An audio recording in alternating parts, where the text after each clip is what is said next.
Tahukan kalian siapakah Ibnu Battuta, sang petualang dan penemu 300 jalur laut? Ia dikenal karena petualangannya mengelilingi dunia, hampir 120.000 kilometer telah ditempuhnya selama rentang waktu tahun 1325 sampai 1354 Masehi. Atau 3 kali lebih panjang dari jarak yang telah ditempuh oleh Marco Polo. Sebelum lanjut, dukung channel ini dengan cara subscribe dan silahkan tinggalkan jejak di kolom komentar. Seluruh catatan perjalanan dan pengalaman Ibnu Battuta selama pengembaraan ditulis ulang oleh Ibnu Jauzi, seorang penyair dan penulis buku Kesultanan Maroko. Ibnu Jauzi menuliskannya berdasarkan paparan lisan yang didiktekan langsung oleh Ibnu Battuta. Penulisan buku ini diprakarsai oleh Sultan Maroko saat itu, Abu Inan. Buku ini disusun selama 2 tahun dan diberi judul Tuhfat al-Nuzzar fi Garaibi al-Amsar wa Ajaibi al-Asfar, atau lebih dikenal dengan Rihlah Ibnu Battuta. Pada usia sekitar 20 tahun, tujuan awal perjalanan Ibnu Battuta adalah menunaikan ibadah haji pada tahun 1325 Masehi. Tetapi tujuan awal itu telah membawanya menuju penjelajahan 30 tahun yang gemilang. Dari Maroko ke Mekah, perjalanan awal Ibnu Battuta dimulai dari Tangier, Maroko menuju Mekah, untuk menghindari berbagai resiko buruk seperti diserang perampok. Selama perjalanan Ibnu Battuta bergabung dengan kafilah yang akan menuju Mesir. Bersama kafilah itu, Ibnu Battuta dengan menyusuri hutan, bukit dan pegunungan bergerak menuju Tlemcen, Béjaïa. Lalu kemudian tiba di Tunisia dan tinggal di sana selama 2 bulan. Dari Tunisia, Ibnu Battuta dan rombongan kemudian melanjutkan perjalanan menuju Libya. Sejak meninggalkan Tangier hingga Libya, Ibnu Battuta telah menempuh perjalanan darat sejauh hampir 3.500 km melintasi Afrika Utara. 8 bulan sebelum musim ibadah haji dimulai, Ibnu Battuta memutuskan untuk mengunjungi Kairo. Pada tahun 1326 Masehi, Ibnu Battuta dan rombongannya tiba di pelabuhan Alexandria di ujung barat delta Sungai Nil. Ibnu Battuta sangat terkesan melihat pelabuhan Alexandria dan menurutnya, Alexandria adalah satu dari 5 tempat paling menakjubkan yang pernah dia kunjungi.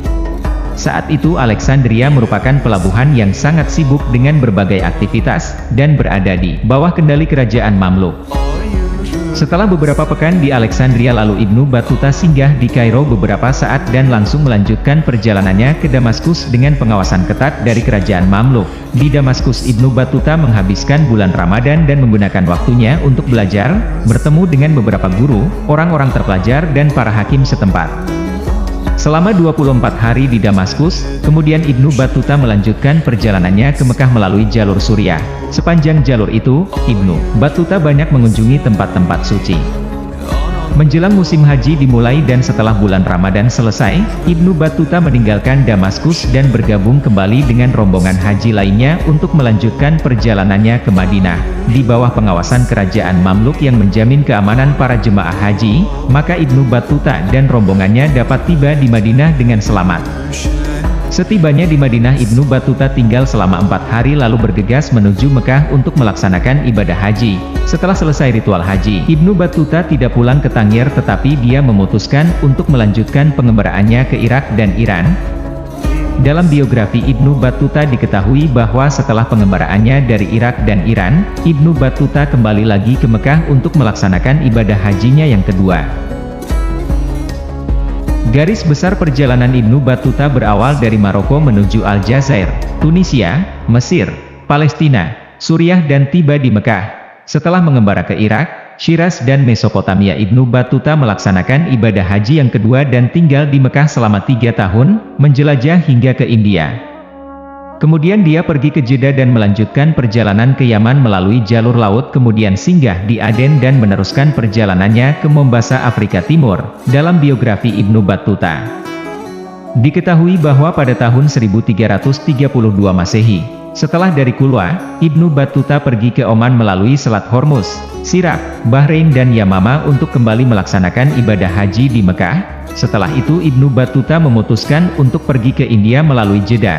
Namun dia berubah pikiran dan memutuskan untuk kembali mengunjungi Kairo, Palestina dan Suriah. Setibanya di sana, Ibnu Battuta melanjutkan kembali perjalanannya ke Asia Kecil, Alia, melalui jalur laut menuju Anatolia dan meneruskan petualangannya dengan melintasi Laut Hitam.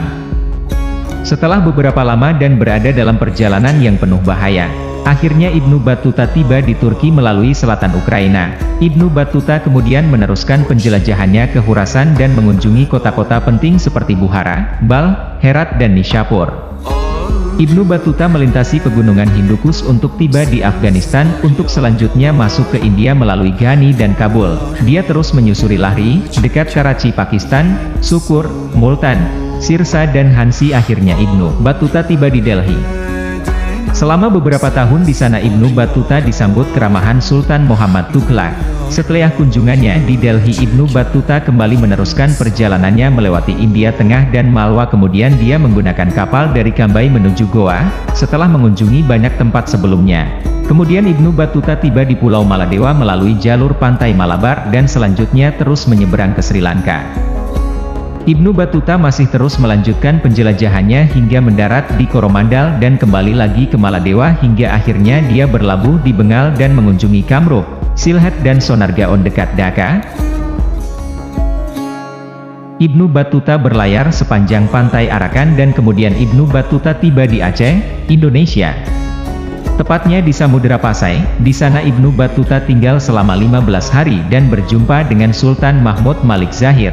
Setelah kunjungannya di Aceh, Ibnu Battuta lalu meneruskan perjalanannya ke Kanton lewat jalur Malaysia dan Kamboja.